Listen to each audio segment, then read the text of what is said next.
So I'm sorry with the delay of the last Trek log, but I know I promised I wasn't going to watch anymore, but they made me. They made me! Andre! He tied me down to a chair, he taped my eyes open, he made me watch this abomination! I couldn't help myself! It was horrible! I wouldn't have to tie you down if you just did it of your own free will. You monster! You monster! Why? Sir? Sir? What is it, Lieutenant Commander? I have some bad news, sir. What's that? What's that? How could it get any worse? What's that? I really don't know how to tell you this, but Star Trek Discovery just got renewed for a second season.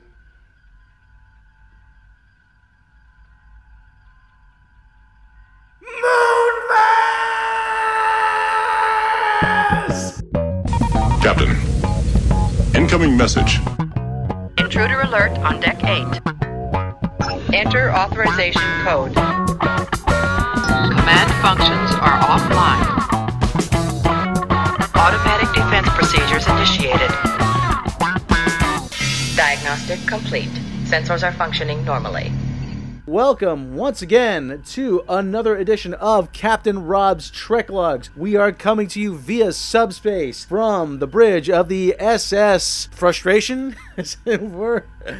Oh, brother. Pretty much.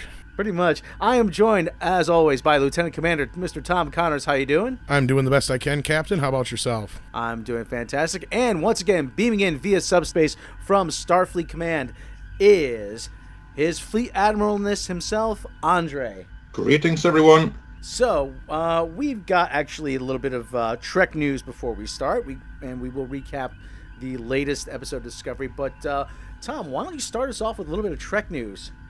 All right. It seems that Season 2 has been greenlit for Star Trek Discovery, as I'm sure you kind of heard in the opening skit, or whatever you want to call it. In the cold open, yeah. In the cold open, yeah. Well, CBS released a press release. In just 6 episodes, Star Trek Discovery has driven subscriber growth, critical acclaim, and huge global fan interest for the first premium version of this great franchise, says Mark DeBevois, President and Chief Operating Officer of CBS Interactive. This series has a remarkable creative team and cast who have demonstrated their ability to carry on the Star Trek legacy. We are extremely proud of what they've accomplished and are thrilled to be bringing fans a second season of this tremendous series. Can you feel the awesomeness?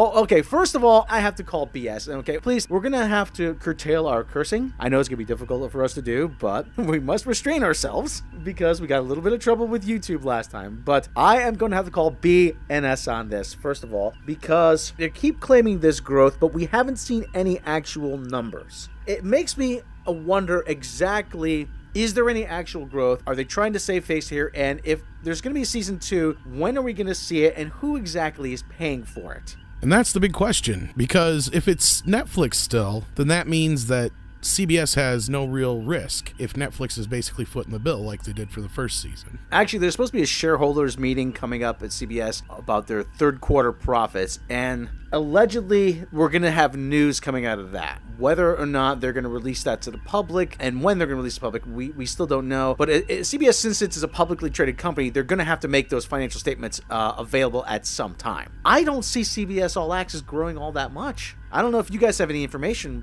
better information than I do, but I don't know anybody who's signed up for this. The only thing that we know for certain is that as of February, CBS All Access already then had nearly 1.5 million subscribers. Since then, we don't know exactly how big the growth has been. There obviously has been growth. Obviously, there is no doubt about that. But indications are, what I have heard, it is not the growth that they had been hoping for. Still, cancelling Star Trek Discovery would be a huge embarrassment and a letdown for them. And that is something that they would be very hard-pressed to do, especially considering they haven't paid anything for it. Netflix are the ones paying it. The question going forward, though, is that going to continue? Because what we have heard from the grapevine is that Netflix, they're not too happy with the arrangement. It hasn't really worked out for them. Outside of Australia and Germany and the UK, where it has done okay numbers, it has kind of underperformed everywhere else, is what I'm hearing. So they are not happy, and they feel that they paid for something else than what they ended up getting. So will they be very happy to foot the bill for season 2, or will they seek to make some kind of change in the arrangement? That we don't know. But that there is a season 2 in and on its own is no real surprise. One thing we don't know is this going to be the same series really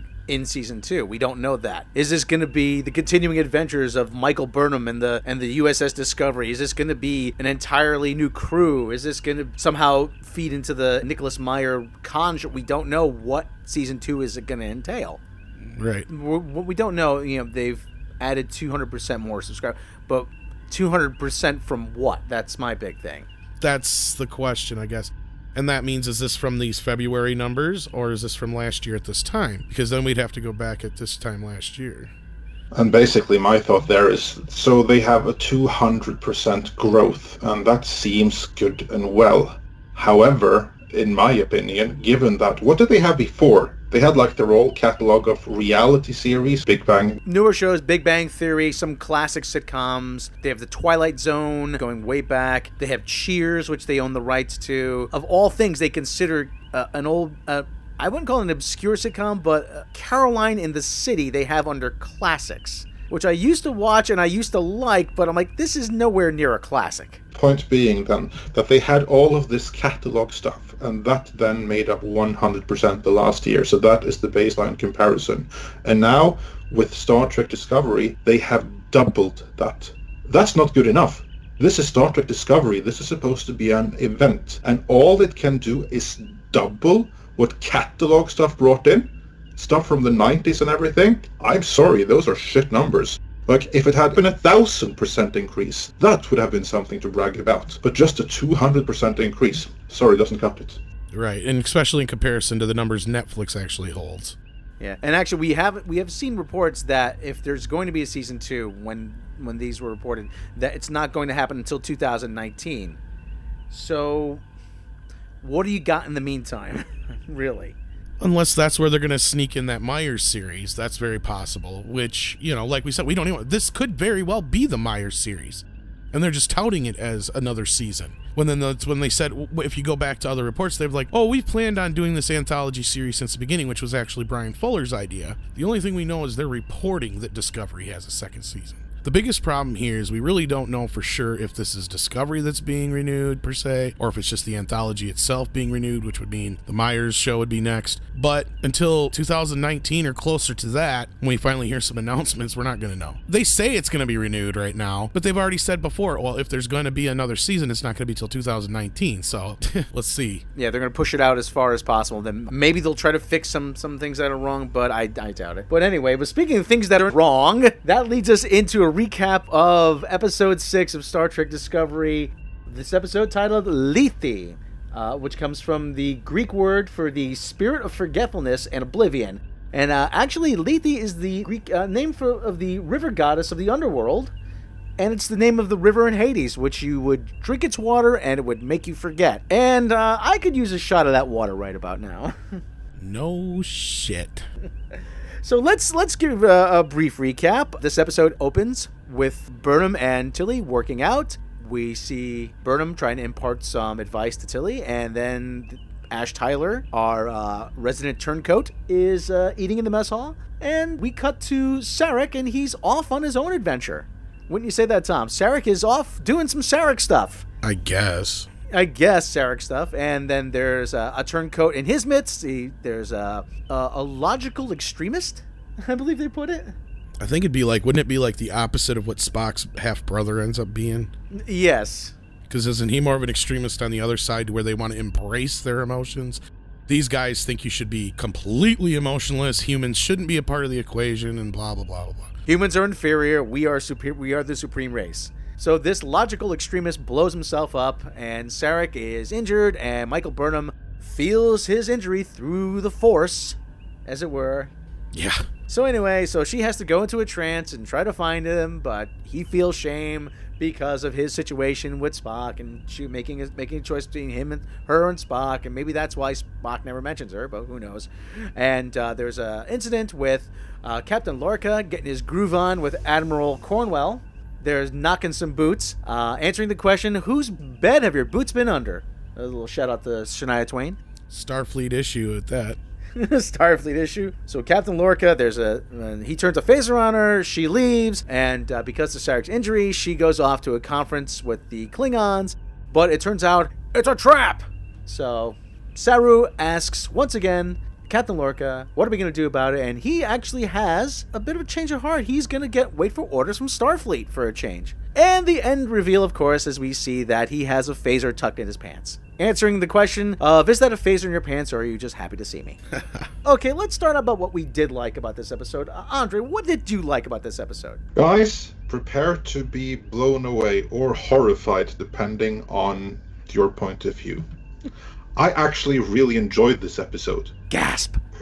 Yeah, it's true. I really enjoyed this episode, and I think I know why. This episode was written by Ted Sullivan and Joe Menosky, who was also the writer of the episode Darmok from The Next Generation, and that is one of the better Next Generation episodes. And what I think happened here is that there was obviously an outline already, that the episode starts here and it's going to end here, and in the meantime this and this and this happens, fill in the rest. And Menosky brought his A game and helped Ted Sullivan deliver his best on it too, because this episode had something the series has been sorely missing up until now, namely characters and character moments.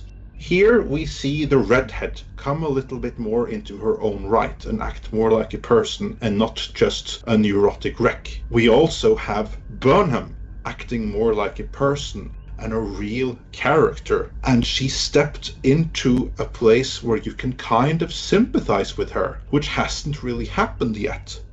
At the same time, it also humanized, for lack of a better word, the relationship between her and Sarek, and it made some implications about the relationship between the two of them and Spock, and also Amanda, the mother, or the adopted mother in the case of Burnham, although the actress again was way too young, because she's supposed to be the mother of Spock too, who needs to be at least in like his late teens or something at this stage. But anyway, I digress. Other characters that really excelled here was Captain Lorca, because now we get to see how much losing the ship that we were told about in the previous episode actually affected him, how he has become more irrational, so much so that his old friend slash mistress, the Admiral from Starfleet, went to check up on her close friend to see if he's really alright, or if he is something of a loose cannon, which he increasingly seems to be. And the suspicion is confirmed. He is really not the person he once was. He is more erratic, more paranoid, more damaged. And so she wants to take the ship away from him after she comes back from the mission that she takes over from Sarek. And then, when she is taken, when it turns out that was a double cross. And so, on that one occasion, he decides to betray someone by abiding by the book. Right, and I noticed that too. All in all, though, I have some nitpicks, which we're going to get back to later. And actually, they're more than nitpicks, but yeah, we'll get into that. But overall, I really enjoyed this episode. And if more episodes had been like this one, I think we'd be having a very different discussion than the ones we've had up until now. I agree on the last part especially, because that was the first moment I really seen more of who Lorca is more than just the standard stereotypical general type. I liked the stuff with Tilly and Burnham a little bit. The rest I'm gonna leave because that was about it. That's it, really. I'm not, can't go any farther than that. The few things I did like, actually, there was the one scene where Burnham was actually in sick bay, and you had the interaction between Burnham, I believe Tilly, and you had Captain Lorca, and that was the only time Captain Lorca actually felt like a captain.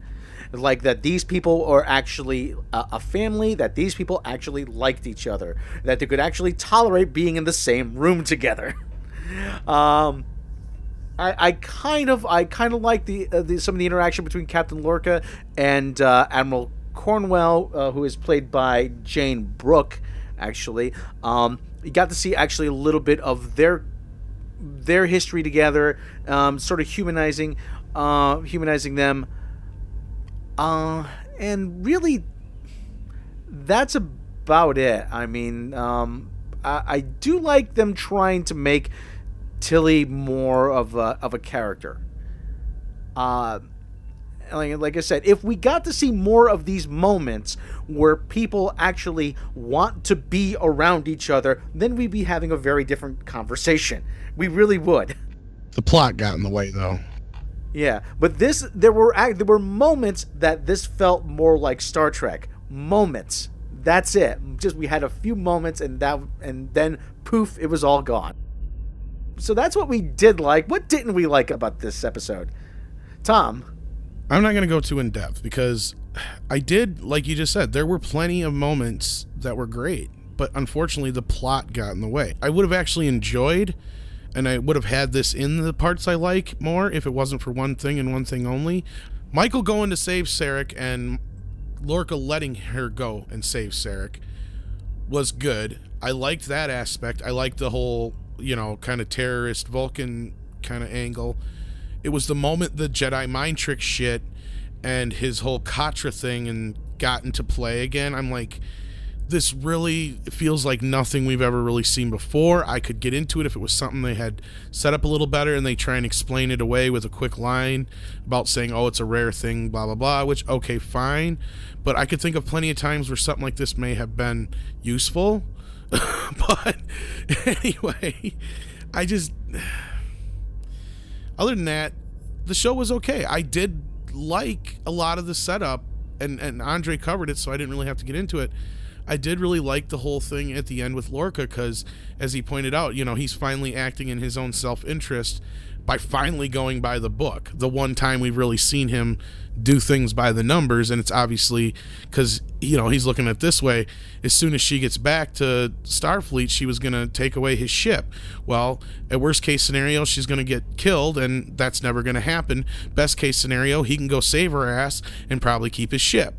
So it's just, that thing there where that's the kind of characters you would see in something like Deadwood that is really good writing. And like I've said before in other podcasts when we talked about the first few episodes, to where you could have villainous characters or characters who don't do what you would consider the right thing or very selfish things and still be engaged in the show.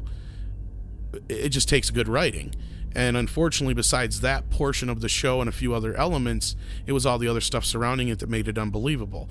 And we didn't even cover the first part of the show, where really getting into what we talked about last week, which was Tyler's character, and how they basically telegraphed that he's obviously a spy with at least 3 or 4 lines right away. And it just got really kind of obvious between, how did you learn how to fight, like a Klingon? Oh, well, if you're in a prison for 6 months, you learn a lot, that kind of stuff. Just really on the nose stuff. Where are you from? Even that was like a Danielle. Yeah. And he says Seattle. You're not actually from Seattle. Yeah. Just like even that little detail there, they're telegraphing it. But so let's, Andre, what didn't you like about this episode? Well, 4 things I did not like, and you just touched on the first one. Again, Lorca is a little bit too trusting with this guy. It could be a case of keep your friends close but your enemies closer. So like here they could be planting red herrings and everything. So maybe Lorca suspects or something, but I don't know. Anyway, like there's too many holes in the guy's story, and in the event that Lorca really is accepting him, which may not be the case, but if he is, if they have written it that way, then that's really, really lame. So that's one thing I didn't like. The other thing, of course, is the Jedi mind trick with the Katra communicating across light years. Yeah, I don't think so. But anyway, leaving that aside, another thing that I was glad to see here now was Burnham coming to terms with her feelings. Now, that is something good, but the bad part in it is, why does it only happen now? That's, again, a huge flaw with the general writing and character development, because this is not the first time she's hanging out with humans. Like pure humans, and not humans raised as a Vulcan like herself. If this was the first time she was on a human starship, then I could kind of understand this coming now. That would have been fine. But we know the setup of the series is that she has already served on the Shinju for 7 years, and she apparently was a robot for all of those 7 years, except for when she was really rude and mean to Saru. But that's neither here nor there. So it's like, I don't really accept that this is randomly coming now. After 7 years with humans, now she gets this. But my biggest issue, and this is a big one for me, is the Vulcan logic extremists. I absolutely hated that. Not that there are Vulcan logic extremists, I'm fine with that. But that they go straight into the whole, we are too pure and too sacred to mix with anyone. We cannot have any humans in our culture, and we need to leave the Federation, and I am now going to suicide bomb myself.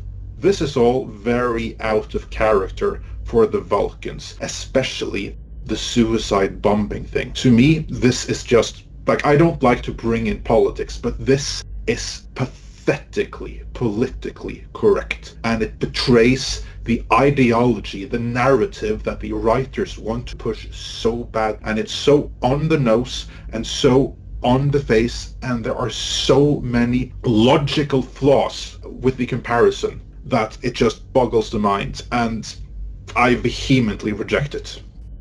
Yeah, so anyway, I was talking to Tom before this about, I had a few things I found. A couple things were nitpicks. Well, first of all, in the first scene, you see Burnham and you see Tilly doing physical training or whatever, they're jogging, running around. They were wearing shirts that said disco on them. They're big fans. Yeah, all I kept thinking was back in the 70s when they had the saying death before disco. Really, that's the only thing I could think of.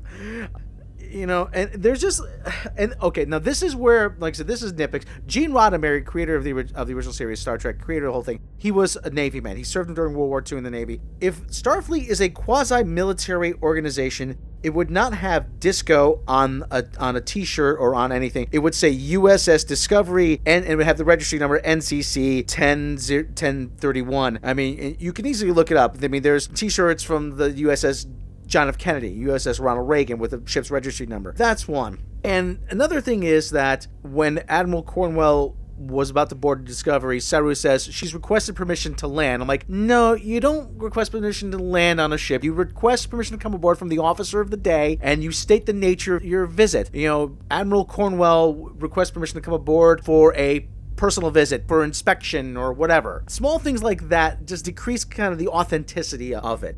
Okay, that's the first thing out of the way. Second, we see a complete shift in character from Captain Lorca. He was this staunch, like, no-nonsense military man. Now he's sort of this sort of family man, sort of, I want to take care of my crew. I'm like, where did this come from? Honestly, where did this Captain Lorca... I could like this Captain Lorca. A competent writer. Yes, exactly. That's where it comes from. This episode has a competent writer with past Trek experience. That's where it comes from. Except for the 360 in the last scene, but yeah. Yes, exactly. Well, we'll be getting to that in a few minutes. But again, it just felt like, once again, it descended into trying to portray Michael Burnham as the smartest mother effer in the room. And they just position pieces so that she can solve whatever problem there is this week with the power of Deus Ex Machina, you know? And yeah, not only that, and like I pointed out to you, Rob, like they take every single opportunity they can to point it out too. Like, oh, she's so great at this. She's the best at this. Well, she's so smart at this. And, you know, they always say that. I don't ever remember during, you know, the original series or TNG or anything on that where they kept talking about the captain like that constant. Like, I didn't hear him constantly say, well, you know, James T. Kirk is the best. And every episode it's something like, he just showed us he was the best. yeah. Or Spock. Spock would be a better example. No one had to constantly talk about, we need Spock for this, blah, blah, this or that. Yeah, of course they did. But he was just kind of there. And they didn't need to make it so explicit at all times. Right, and I feel like it wouldn't be so bad and they wouldn't have to constantly say that if they wouldn't have shown her as such a, you know, like a up pretty much through the whole show so far up until recently. And then like Rob just said, now she's solving everybody's problems like, you know, like she's Dr. Ruth or something like that. And you just don't understand where this came from all of a sudden when before all she could do was screw up. You could see, you know, she obviously has some issues about things from her past and not being accepted on the Vulcan expedition and stuff like that. So you could see there's insecurities inside her, but it just goes against her acting so confident all the damn time and acting like she knows the right answer. Now I just need to figure out on how to communicate that to these peons. That's the attitude I get from her all the time. Yes, that is the attitude. I am the smartest person here. All of you can kiss my rear end because I'm going to solve this problem, you know? And like I said, everything is just positioning her to be able to solve it. And the other thing I have is that Ash Tyler, they are telegraphing that he is a spy loud and clear. I mean, he might as well have a huge neon sign flashing. I heard the 007 theme for a second there, I thought. Yeah, I mean, like I said, even worse. I don't know if you guys have ever seen the old game Stratego, the classic spy with the monocle and the peacoat and the top hat, you know, and the handlebar mustache. Even better, the classic stereotypical spy with the trench coat and the fedora and the dark Ray-Ban sunglasses carrying a briefcase. You know, that I get that image whenever I see Ash Tyler. I mean, and the fact that he's befriending Michael Burnham so readily, and that she's gonna be the one to say, hey, how you doing? I'm Michael Burnham. You know, hey, I'm Ash Tyler. Oh my God, can you make this more obvious? And speaking of obvious, and it's so obvious that Admiral Cornwell was getting led into a trap. I'm like, these motherfuckers are getting killed. Admiral Akbar, I expected to appear. It's a trap. Whatever progress they made was just wiped out by the end of the episode. I like the twist, but at the same time, like you said, it's a total 360 from what we've seen from Lorca early on. Yes. And I mean, I'm sure considering, and this might have been what you were going to bring up, Rob, was, you know, we of course see the reflection in the window. Like we see at almost every end of every episode, we see a reflection of somebody. I'm pretty sure every episode now, there's a reason for that. And you were going to say, Rob, I'm sure probably the same thing. Yeah. And like I said, he has a phaser tucked into the back of his pants. Answering the question, is that a phaser in your pants? Or are you happy to see me? So. Right. He was expecting to be arrested, basically, because he did not know at this point yet that the commander had been kidnapped or that things had gone bad. Yes. And he pulls the phaser on her when they're in bed, too. I mean, so. Well, and that comes from a PTSD thing. I'm sure there's between just being captured by Klingons prior to this, just recently, and then who knows what other shit he's gone through in his past. That I can understand. And it seemed like it was a very heavy-handed setup for her as an excuse to go on this, you know, political ambassadorial, I don't know, political mission to go and try to meet with the Klingons. It just seemed like that was, I can't trust you. Now I'm gonna go and meet with the Klingons, who we don't trust either. Oh, God. And Stamets, all of a sudden, he's a hippie. Yeah, he's saying groovy and cool and like... Yeah, well, this is the mirrored universe, Stamets, though. We have to keep that in mind. I'm starting to think that almost everybody in this show is a mirror universe person, except for maybe Michael Burnham. Well, keep in mind, though, the Michael Burnham we had in this episode was actually pretty likable and had an arc and was a real character, so maybe she's the mirrored version, too, compared to what we've seen up until now. Well, I will say, there's only two parts where I did like her, and that was... Well, 3. The one, just the first part where with her and Tilly, the wrap around with her and Tilly, that worked out well. And the part where she actually was concerned for Sarek and the whole thing there with the father, that part stuff, that was okay and cool. But other than that, she still had that I'm the biggest know-it-all in the room and I got to explain to all these peons what's going on. That's still the attitude I get from her otherwise. So what do you guys think about? I mean, do you think, they're going to be making an effort of Tyler trying to fit in more with the crew? Because, like I said, they're just telegraphing this from a mile away. Unless it's a red herring. Like, it's so obvious it could be a red herring. Watch, Tilly's actually a Klingon. Oh, no, she's too cute to be a Klingon. Where do you think this friendship with Michael Burnham and Ash Tyler is going? I mean, has she finally found a friend on the Discovery? Is she being accepted? I almost want to say they're setting up some kind of quasi-romance for her to be very disappointed, because you'll probably know what I mean when I say this if you've seen any 80s teen comedies. Tilly's the geeky friend who points out how dreamy and sexy he is. But Burnham is the one that he asks to sit down. Yes. So she's the wingman, yeah. There you go. And Burnham is the one who has a hard time dealing with emotions, and now she suddenly has to deal with a lot of them. For one thing, she shows a little bit of gratitude and admiration towards the captain for making her part of the crew, which was a nice touch. And then she's starting to consider Tilly as a friend and someone to look out for, and then maybe she's starting to develop first friendly and then, I wouldn't be surprised down the line, romantic feelings towards the spy, which of course is going to come to a head. And at some point she's going to have to choose and make several difficult choices, like her duty or her romantic interest, or her duty to Starfleet, or her obligation to the captain. What I see here is basically they're just setting up difficult emotional choices for her, where logic will say one thing and emotions will say another, and she suddenly has to come to terms with that and try to make it all balanced. Like, that's the whole arc. Right, that's pretty much a better way than I explained it. Yeah. They keep hinting at the mirror universe. Are we going to see it in the next episode, do you think? Or how much more of the tease are we going to get here? Well, we know for sure from the preview at the end of the show that it's going to be a time loop episode, which is a tradition in a way. Yes, and then harkens back to a TNG episode, one of your and my favorites, called Cause and Effect. Yeah, I don't have high hopes for the episode, and I'm trying to get to a point where I understand that there's going to be some kind of switch or change or mashup like we've talked about, and hope they do it clever enough to where I can accept it and finally go, all right, I'm on board, but I'm just not ready to board the Discovery yet. I'm not. But you will still keep on watching it. This is an order. Yes, because you're making us! You will watch it and you will enjoy it. Well, you don't have to enjoy it, but you'll still watch it. I can't make any promises about the last part, but yeah. I'm doing it for you people, the fans. I hope you appreciate this. So one thing, actually, we're going to see a return of Hardcore Fenton Mudd in the next episode. So they promised he'd be back. The saving grace. You know, he's no Roger C. Carmel. I got the name right this time. But it is nice to see Harry Mudd appear. So I think it's time to close transmission at this point. Unless we have any final words, guys? Tom? Purple monkey dishwasher.